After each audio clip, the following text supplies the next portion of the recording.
Good evening. Thanks for your invitation. Yes, well, the position of Egypt and France is consistent, first of all, with international law. Palestinians, especially in Gaza, they live in their own land, their ancestral land, so they have nowhere else to go, and to be a violation of international law, and in a way a repetition what the Palestinians already faced at the time of the Nakba. So we can at least be happy that France and Egypt have a consistent position when it comes to the rejection of Trump's proposal to displace Palestinians. But the main question is with regard to all the destructions we have in Gaza and the fact that the US and Israel are those really in power, in charge of these things there on the ground, who can really decide what will happen to Palestinians. So President Macron expressed full support for the Egyptian-led Arab Gaza reconstruction plan. Now, do you see this as a credible alternative to the Israeli-imposed solutions? Once again, it's the question about who's really having power on the ground. It's mainly Israel and the US. Should it be, by the way, the previous Biden administration or the current Trump administration? Egypt has power and influence to halt top military operations. It's really between the hands of Washington and Tel Aviv. The question is, how could France, Egypt, and their partners find a proper way to stop Israel from pursuing these, let's say, operations, and as we saw, that amount to what is, in fact, war crimes. So the more we are waiting as well, the less will be a viable solution for Palestinians, and nothing much will remain of Gaza.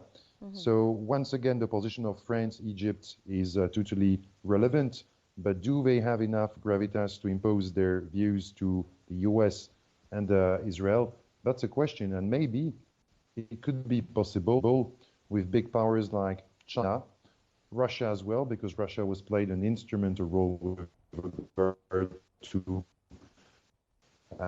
the peace process. It's a member of the quartet, and China's power, Russia's power, and Saudi Arabia as well could play an important role in that. In fact, the more regional and global powers in favor of peace can throw their weight into the balance, the more chances we have, well, to see at least, if not peace, but a ceasefire and decent conditions for Palestinians. So how does this visit reinforce Egypt's role as the primary regional mediator, particularly in the case of the Palestinian cause? Well, Egypt played since a long time as well a crucial role with regard to the peace process in the Middle East since the end of the 70s. It consistently as well supported the regional powers, and Egypt as well has its own, let's say, views, its own approach, and it's totally consistent with the situation because Egypt as well is the closest neighbor to Palestine on one side, on the other side it's Jordan. I think that this visit of Emmanuel Macron, unfortunately, will not bring any real and let's say relief to the Palestinians, consider the material and humanitarian support.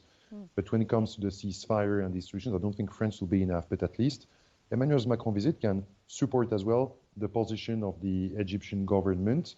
And moreover, I'm sure it will as well strengthen the already, let's say, well-working bilateral relation we have between Cairo and Paris. President Abdel Fattah Sisi stated that there can be no peace without resolving the Palestinian cause. Now, do you believe that European powers like France are finally acknowledging that reality or not? Well, historically, France, since the 60s, since in fact the General Charles de Gaulle, tried to have a balanced approach in the Middle East. It's what some people called the Arab policy or the Arab foreign policy of Paris. However, since Nicolas Sarkozy, François Hollande, and Emmanuel Macron as well, we see that France is having less and less influence, and apparently as well is less and less considered as a credible mediator in the conflict.